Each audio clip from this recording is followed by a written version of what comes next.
চট্টগ্রামে ও কক্সবাজারে দেখানো হয়েছে ৯ নম্বর মহাবিপদ সংকেত। একই সঙ্গে ভারী বৃষ্টিতে রয়েছে পাহাড় ধসের শঙ্কা। সেখানকার উপকূলীয় এলাকার প্রস্তুতি সম্পর্কে জানাতে এই মুহূর্তে পতেঙ্গা থেকে যুক্ত হচ্ছেন সহকর্মী হোসাইন জিয়াদ। এই মুহূর্তে সাগর কতটা উত্তাল এবং ভারী বৃষ্টিতে পাহাড় ধসের শঙ্কার কথা বলছে প্রশাসন, সেক্ষেত্রে তাদের প্রস্তুতি কেমন দেখছেন? স্বাস্থ্য এবং স্বাদের মধ্যে চমৎকার একটা ব্যালেন্স করে পীর প্রিমিয়াম আয়োডাইজড লবণ।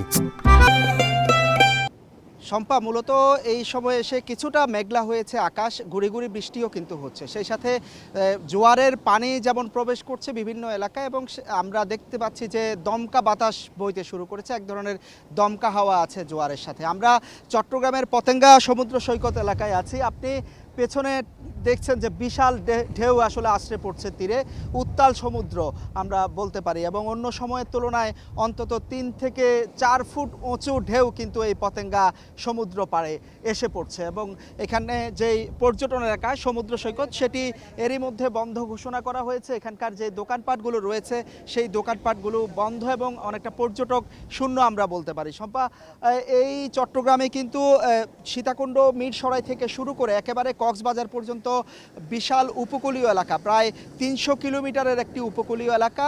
সেই উপকূলীয় এলাকা জুড়ে গতকাল থেকে মূলত প্রশাসন যে সতর্কতা, যেই বৈঠক করা, সেইগুলো তারা করছেন। একসাথে আমরা দেখছি যে জনপ্রতিনিধিরাও কিন্তু একই সাথে মাঠে নেমেছেন। সকাল থেকে উপকূলীয় এলাকায় যারা বসবাস করছে সেই জায়গাগুলোতে আমরা মাইকিং করতে দেখেছি, এবং যারা বসবাস করছেন তাদেরকে এরই মধ্যে সরে যেতে তারা অনুরোধ করছেন।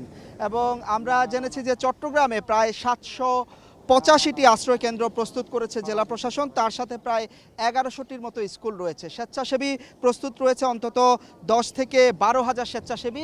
মেডিকেল টিম গঠন করা হয়েছে 295টি। এর মধ্যে ভারী বৃষ্টিপাতের কথা বলেছে আবহাওয়া অধিদপ্তর। যদি সেটি হয় চট্টগ্রাম অঞ্চল এবং 3 পার্বত্য এলাকায় পাহাড় ধসের একটি শঙ্কা তৈরি হয়, সে কারণে পাহাড়ে যারা ঝুঁকিপূর্ণভাবে বসবাস করেন, পাহাড়গুলোতে যারা অধিবাসী আছেন, যারা ঝুঁকিতে থাকেন, তাদেরকেও কিন্তু সরিয়ে আনার কাজ করছে জেলা প্রশাসন। আমরা দেখেছি সেই জায়গাগুলোতে আসলে মাইকিং করা হচ্ছে। একই সাথে একটু বলি যে চট্টগ্রাম সমুদ্র বন্দর রয়েছে। আমরা এই পথ ধরে দেখেছি যে যেই জাহাজগুলো রয়েছে 12টার যেই পর থেকে মূলত বড় জাহাজগুলো এই পথ ধরে গভীর সাগরে গিয়ে অবস্থান নিয়েছে, এবং লাইটার যে জাহাজগুলো রয়েছে সমুদ্রে, সেই লাইটার জাহাজগুলোকেও কর্ণফুলী নদীর যে উজান শাহ আমানত সেতু, সেখানে নিয়ে যাওয়া হয়েছে। অর্থাৎ সার্বিক প্রস্তুতি কিন্তু চট্টগ্রাম বন্দর কর্তৃপক্ষ এবং চট্টগ্রামের যে প্রশাসন সেটি নিয়েছে।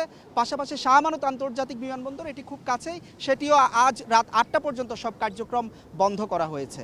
শম্পা, ঘূর্ণিঝড় রিমালের কারণে চট্টগ্রামে 9 নম্বর মহাবিপদ সংকেত দেওয়া হয়েছে। কোথাও কোথাও ইতোমধ্যে বৃষ্টি শুরু হয়েছে, সেই খবর জানাচ্ছিলেন হোসাইন জিয়াদ।